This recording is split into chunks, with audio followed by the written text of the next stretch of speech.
Ang susunod na programa ay rated G. Ito ay pwede sa lahat ng manonood.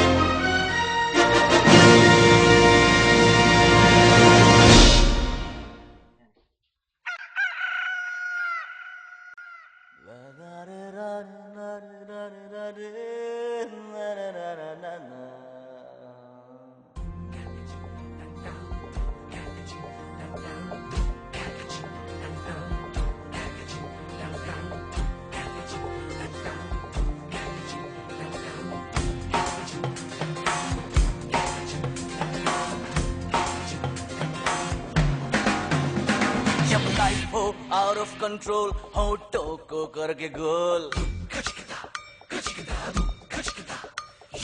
होठों को करके गोल सीटी बजा के बोल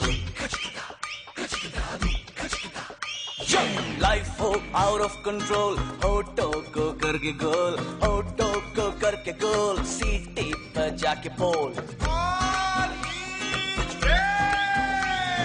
मुर्गी क्या जाने अंडे का क्या होगा अरे लाइफ मिलेगी या तवे पे फ्राई होगा कोई न जाने अपना फ्यूचर क्या होगा होठ घुमा सीटी बजा.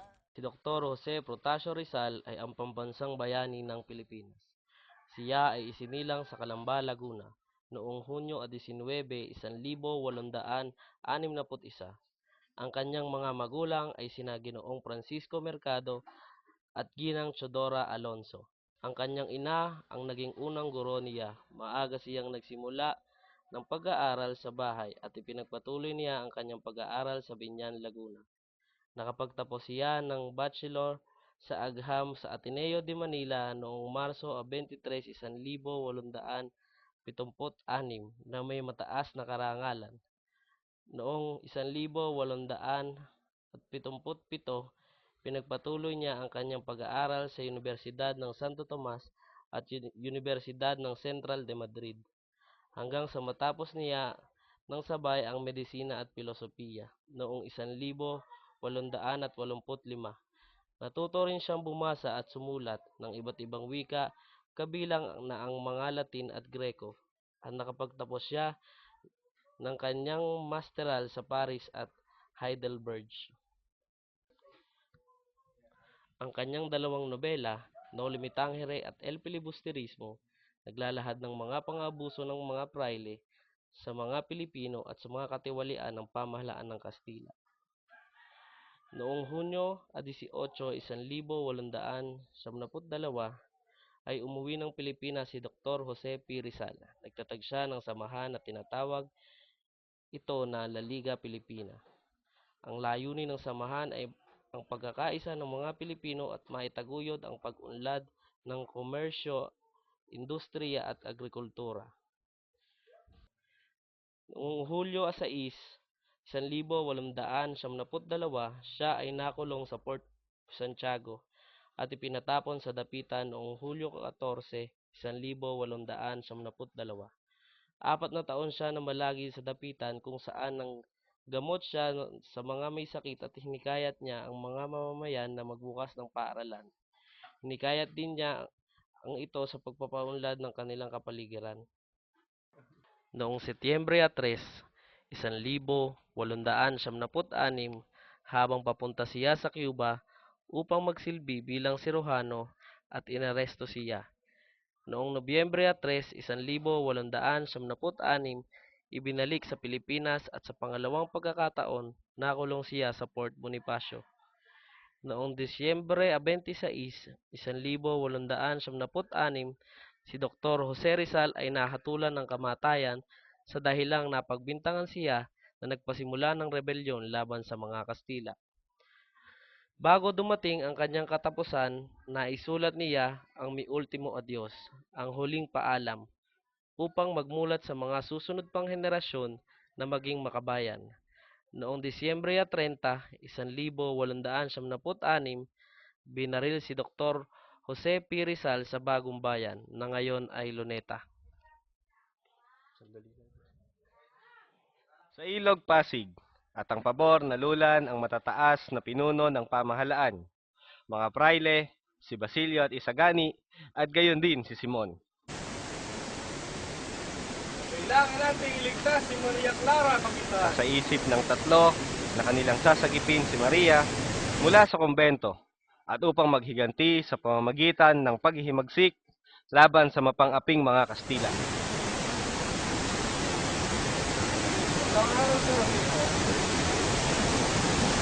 Gandang araw din naman sa inyo, mga pinuno. Ikaw ang mag-aalas na kaibigang matalik ng kapitan. Siya nga po, senyor. Wala bang ibang paraan upang mapalaki ang daan upang mapabilis ang ating pagtungo? Meron po, senyora. Ngunit sa papaanong paraan, kulang ang ating pondo para sa mga manggana. Kweto, hindi problema yan. Sapagkat maraming bilanggo, matatanda, at binata, at mga kabataang sibil upang magtrabaho sila na walang bayad. Ngunit, nakuluhan ang ilog-ulog niyan. Kaguluhan? Di ba't ang nangyayari sa ating bansa ngayon ay isang malaking kaguluhan? Bueno, mauna na ako sa inyo.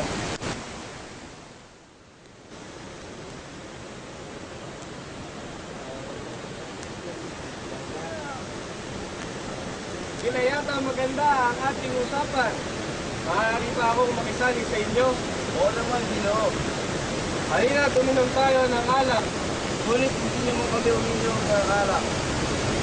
Inyo, Ngunit sabi ni Padre Rodriguez, nakasasama daw ang hindi patinom ng alak. sabi sa padre na yan, ang paniniwala niya ay magiging mababatid sa amin. Sa lamang ba itong kasabihan o pamahiin? Hindi, senyor. Sa itong mga totohanan. Aasahan ko ang iyong sinabi. So bueno, mauna na ako sa inyo. Sige po, senyor. Parang nakita ko na ang tao.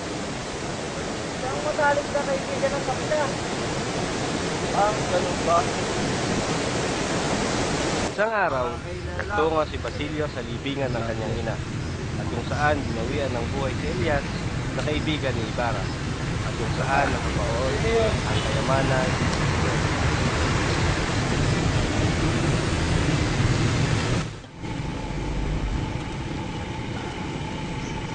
Parang kilala kita. At sino ba ako sa akala mo? Isang taong dakila. Isang taong pinapalagay sa lahat na patay na. Isang malaking sikreto ang natuklasan mong yan. Sumama ka na lamang sa aming paghihimagsik. Paghihimagsik. Isang madugong labanan na ang buhay ang kapalit. Ngunit, ito lamang ang natatanging paraan. Paraan. Ang natatanging paraan ay magkaroon ng Akademiyang Espanyol at pag-aralan ng lingwahe nila upang tayo ay pakinggan ng pamahalaan. Ano pa man yan, ay ilihim mo na lang ang iyong nalalaman at ang iyong natuklasan. Meron akong mga estudyante na nais maglagay ng Akademiyang Espanyol. Hindi ito dapat ipahintulot. Ngunit sila ay nagtatalino at si Isagani ay isang mabait na estudyante at makapilipin. Ano sabihin mo, Senyor Simon? Ang wika ay makapangyarihan at baka ito ang gamitin nila laban sa atin. Tama ka dyan. Pobres dyan. Pobres Bagong araw sa pamahalaan. Nagsama-sama ang mga estudyante, si Basilio at Isagani, na tumungo sa pamahalaan upang mabigyang katuparan ang adikain nila na magkaroon ng Akademya. Anong may tutulong sa iyo, estudyante? Nakikiusap po kami na bigyang katuparan niyo po na magkaroon ng Akademiyang Espanyol. Hindi maaari ang iyong kagustuhan.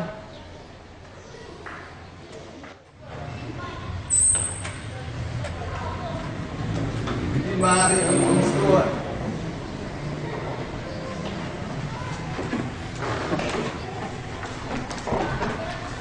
At ng hapon ay nagtungo si Simon sa bahay ni Basilio.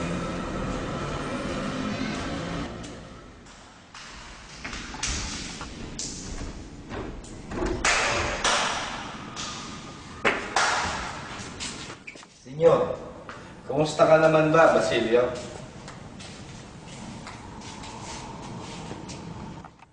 Nakikita ko na ang tanging paraan ay paghihimagsik at pumapayag na ako na makiisa at itatag ang revolusyon. Mabuti naman at nakikita mo na ang dapat. Ikaw na ang mamumuno sa paghihimagsik, sa pagsalakay, sa kumbento, upang sagipin si Maria Clara doon. Ngunit si Maria Clara ay patay na. Ano? Hindi maaari. Hindi dapat ito mangyari. Hindi niya nalaman na ako ay buhay. At hindi rin niya nalaman na ako ay nagbalik para sa kanya.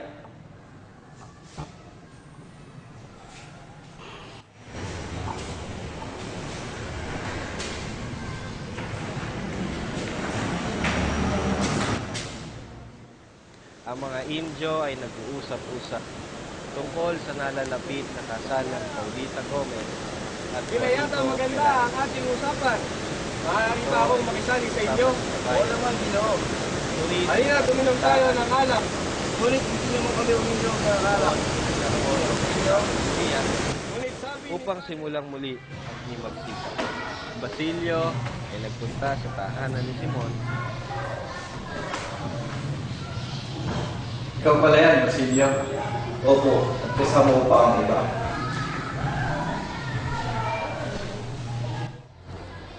Magaling. Halika, sumunod kayo sa akin.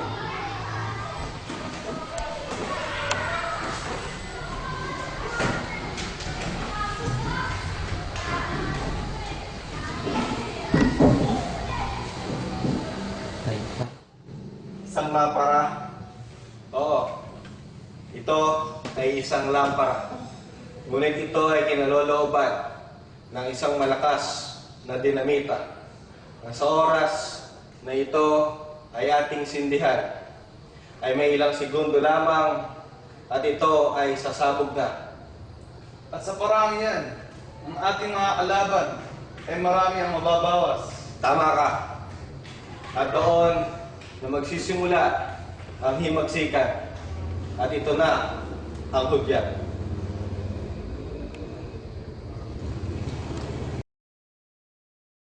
Sa simbahan, ng umagay, ikinasal na sina Paulita at Juanito.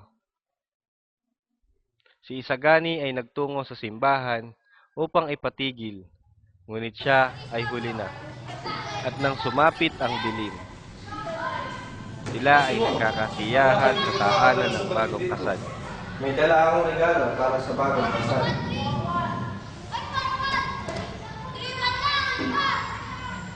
Wow! Silente! Bravo! Napakagandang lampara.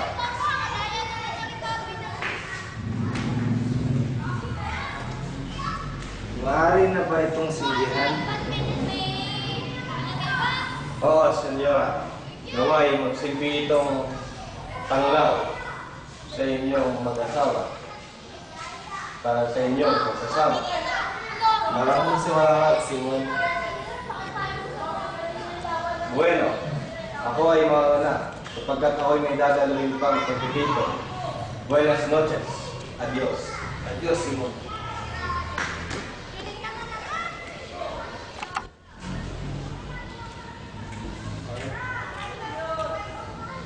Ano to?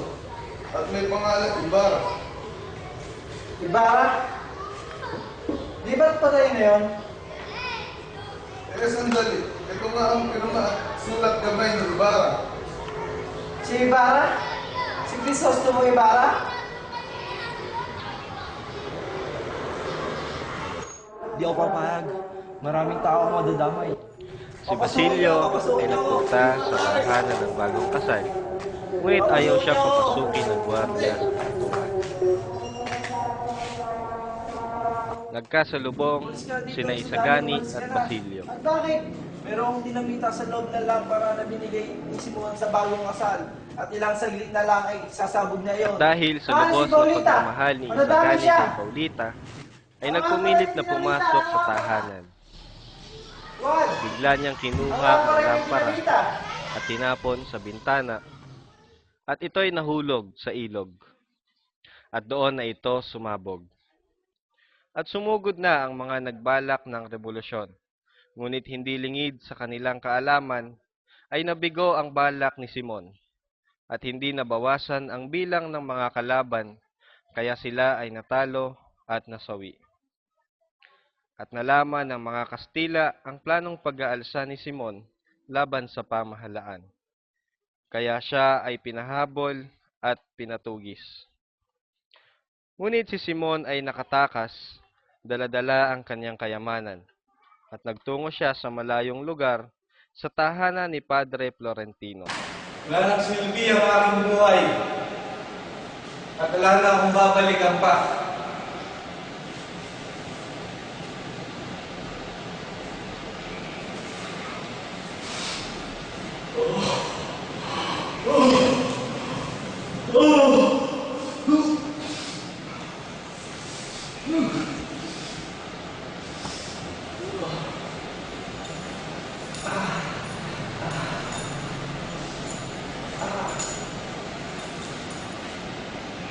Ang Diyos sa iyong pagpatawad.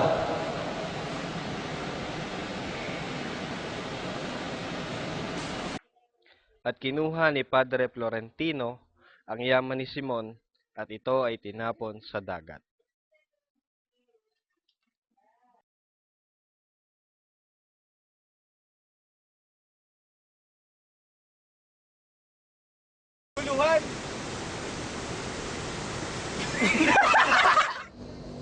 Isang lampara.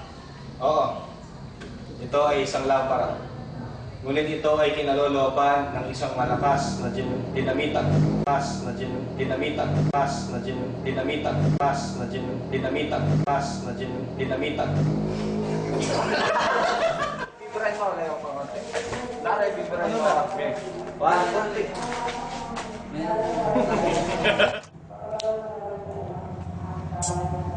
No.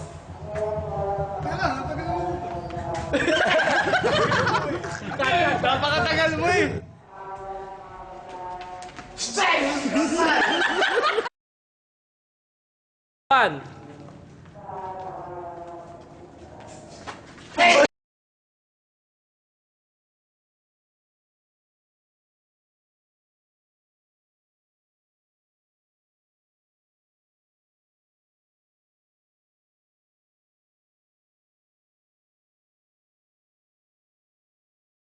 Si Paulita, madadamay siya. Nakalimutan ko. Kita sa loob ng lampara na binigay ni Simon sa bagong kasal na sa ilalim sa bintana. Sa inyo, mga pinuno. Di ba't ikaw yung kaibigan ng... Ngunit sabi ni Padre Rodriguez, nakasasama daw ang hindi pag-inom ng alak. Pakisabi sa padre na yan, huwag kayo kapapalit sabi ng kanyang...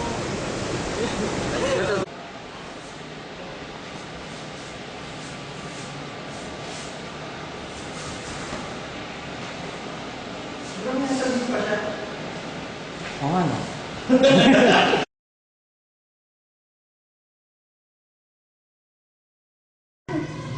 Let's do the move.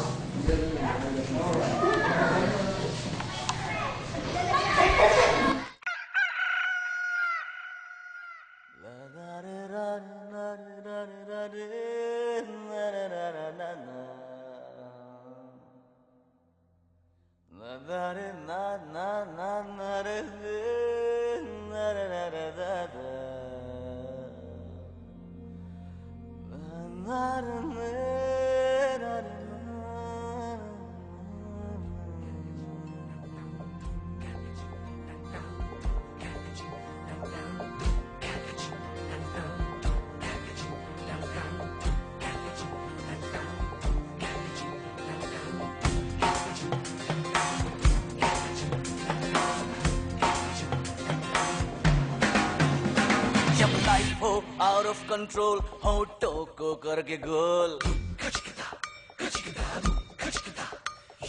होठों को करके गोल सीटे बजा के बोल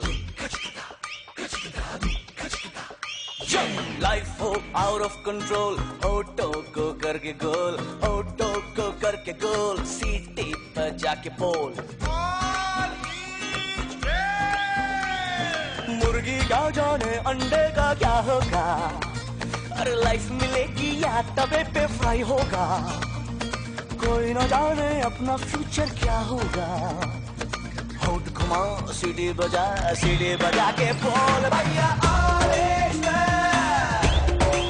अरे भैया orange man, अरे चाचू ऑरेंज मैन, अरे भैया ऑरेंज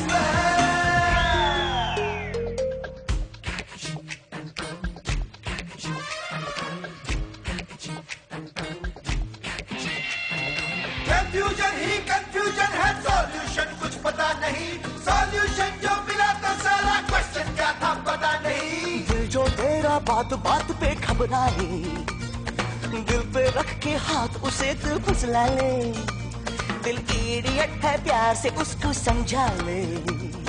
होठ घुमा सीढ़ी बजा के बोल भैया ऑरेंज मैन, अरे भैया ऑरेंज मैन, अरे चाचू ऑरेंज मैन, अरे भैया ऑरेंज